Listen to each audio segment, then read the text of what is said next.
આ વર્ષે ધોરણ 10ના રિઝલ્ટમાં આપણો જિલ્લો એટલે કે નર્મદા જિલ્લો રાજ્યમાં પ્રથમ ક્રમાંકે આવેલો છે.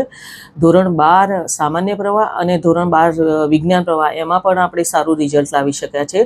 ગત 2 વર્ષની સરખામણીમાં આપણે ખૂબ સારું રિઝલ્ટ લાવ્યા છે.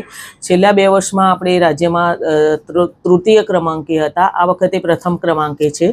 જિલ્લામાં મોટાભાગના વિદ્યાર્થીઓ ટ્રાઇબલ કોમ્યુનિટીના છે, પરંતુ ખૂબ મહેનતુ અને શિક્ષકોના ગાઈડન્સ પ્રમાણે ખૂબ સારું કામ કરી રહ્યા છે. સૌથી મોટું આમાં ફેક્ટર કામ કરી ગયું હોય તો દેવમોગરા ખાતે માનનીય પ્રધાનમંત્રીશ્રીનો એક કાર્યક્રમ હતો, જે નવેમ્બર મહિનાની અંદર હતો, પરીક્ષા પે ચર્ચા અંતર્ગત. એમાં એમને વિદ્યાર્થીઓ સાથે ઇન્ટરેક્શન કર્યું હતું. હવે બાકીના વિદ્યાર્થીઓ પણ આ બાબતથી બહુ પ્રોત્સાહિત થયા હતા અને માનનીય પ્રધાનમંત્રીશ્રીની જે બુક છે એક્ઝામ વોરિયર્સ, એનું અમે 25 મંત્રો દરેક વિદ્યાર્થીઓને અમે જણાવ્યા હતા અને એનાથી અમને બહુ મોટો ફાયદો થયો છે. બીજું કે રાજ્ય સરકારની બહુ મોટી ભરતી થયેલી છે. શિક્ષણ સહાયકો અને જ્ઞાન સહાયકોની ભરતીના કારણે પણ વિદ્યાર્થીઓને દરેક સબ્જેક્ટના શિક્ષકો મળી રહ્યા છે. જિલ્લાના વહીવટીતંત્ર દ્વારા બી અમને બહુ સપોર્ટ કરવામાં આવેલો છે.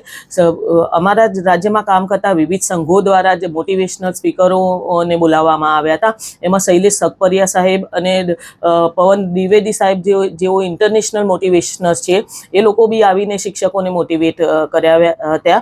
જિલ્લામાં મેં બી દરેક તાલુકા લેવલે શિક્ષકો સાથે મિટિંગ કરી હતી અને મેં બી એવું જણાવ્યું હતું કે ભાઈ, જ્યારે આપણને સરકાર માધ્યમિક વિભાગની અંદર ભરતી કરે છે ત્યારે આપણી રિસ્પોન્સિબિલિટી બને છે કે આપણે દરેક વિદ્યાર્થીને માધ્યમિક શાળાનું એટલે કે SSC નું પ્રમાણપત્ર આપીએ. અને જ્યારે ઉચ્ચતર માધ્યમિકમાં સરકાર આપણી નિમણૂક કરે છે ત્યારે આપણી પહેલી ફરજ એ બને છે કે આપણે એમાં એનરોલ થયેલા તમામ વિદ્યાર્થીઓને આપણે ઉચ્ચતર એટલે કે ધોરણ 12 પાસનું સર્ટિફિકેટ આપીએ. તો આ બધી બાબતો કામ કરી ગઈ છે અને હું સમગ્ર જિલ્લાના શિક્ષકગણ, વાલી મિત્રો, વિદ્યાર્થીઓ, આચાર્ય, વહીવટીતંત્રમાં માનનીય કલેક્ટર સાહેબ, માનનીય DDO સાહેબ, માનનીય SP મેડમ, સમગ્ર જે જિલ્લાની ટીમ અને શિક્ષણની ટીમનો ખૂબ ખૂબ આભાર માનું છું.